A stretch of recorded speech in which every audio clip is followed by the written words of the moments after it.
Es šodien pārstāvu savu uzņēmumu, Obelisk, ar 2 O.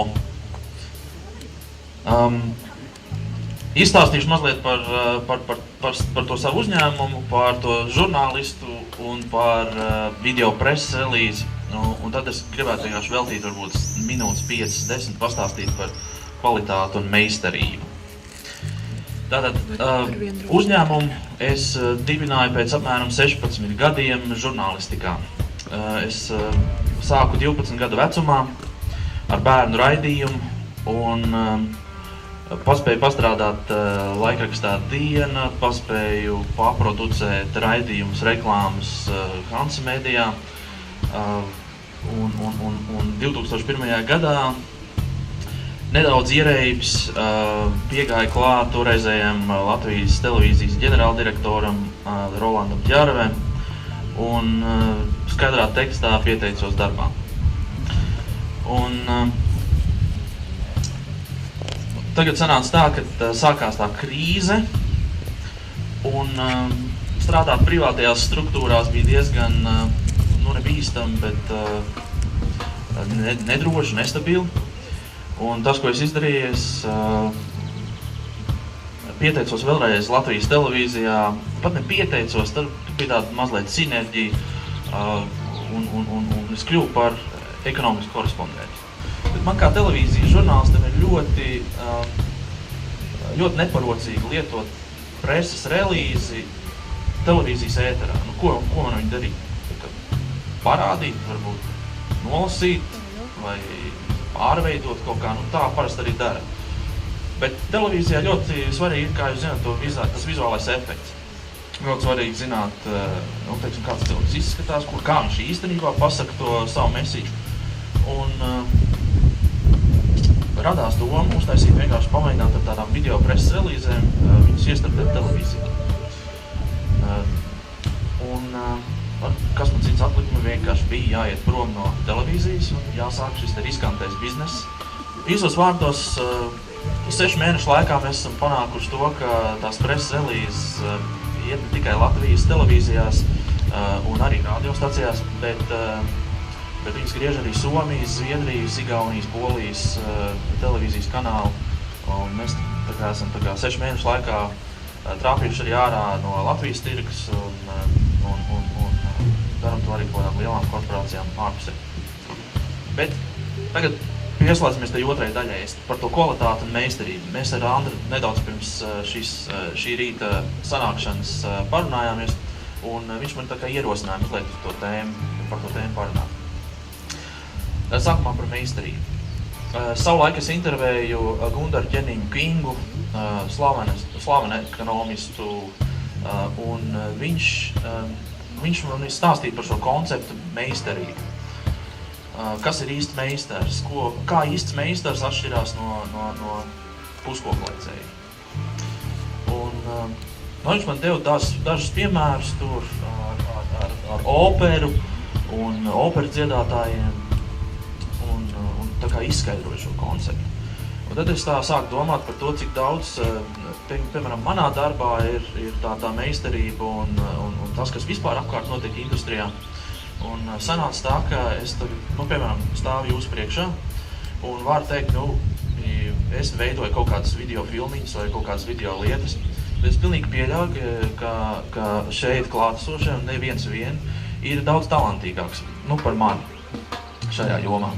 Varbūt, tur tīri teorētiski un tā, es tagad jūs izbogāju, bet, varbūt praktiski un tā, jūs esat ļoti, ļoti talantīgi, un es pieļauju, ka tā ir.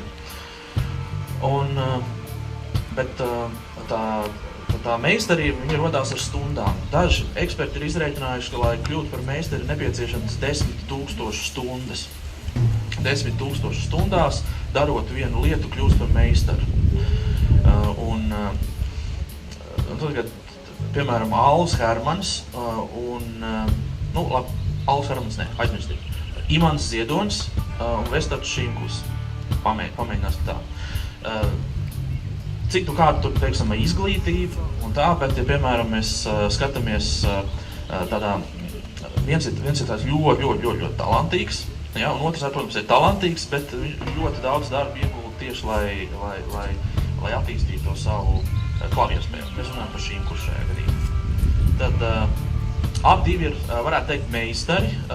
Šīm kurs mēs esam runājuši ar Vestardu, un es viņam esmu prasījis, vai viņam ir 10 000 stundas, un viņš teica, ka vēl nav. Bet viņš katru dienu spēlē apmēram 6 līdz 8 stundas tās klavieres un trenējās, tā kā viņš viņas drīz sasniegs. Imants Ziedonis, es esmu pilnīgi pārliecināts, ir supermeistars, jo viņš droši vien ir rakstījis un domājis par 100 000 stundas ir, bet kaut kur ļoti daudz. Teiksim, es tā esmu mēģinājis sev saskaitīt, cik es, piemēram, esmu darījis šo te televīzijas darbu, un aizēju līdz meistaram vēl nedavēlku. Bet man vēl nav 30, tāpēc es vēl varu, dažas stundas vēl pielikt klāt pēc 30. Tā kā par meistaru jūs varat kļūt, strādājot 10 000 stundas, darot to lietu, ko jūs darat. Tā ir nākamā lieta. Tagad par kvalitāti.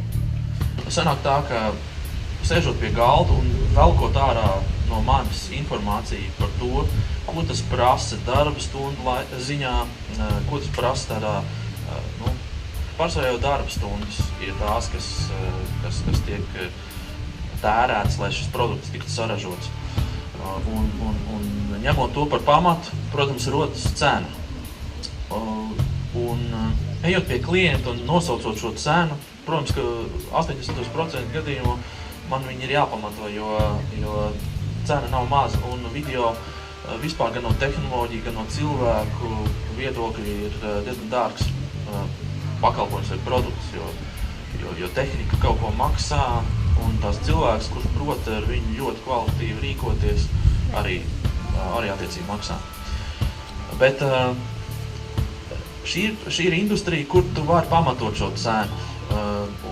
Un tieši stāstot un dodot šos piemērus par tehniski sarežģītas produkcijas veidošanu. Jo es, piemēram, izceptu maizi un mēģinātu viņu pārdot par 3 reizes lielāku cenu nekā parasta maize veikalā, man būtu ļoti grūti argumentēt šo cenu. Līdzīgi ir, piemēram, droši vien reklāmas industrijā vai kaut kur citur, tās arī radošās, ka tava cena aug līdz ar tavu meistarību, protams, un ar taviem darbiem, un jo tu vairāk balvas esi saņēmis PR balvas vai reklāmas balvas, protams, tas arī pieliek klāt tavām darba stundām kaut kādu vēl pievienot cenu.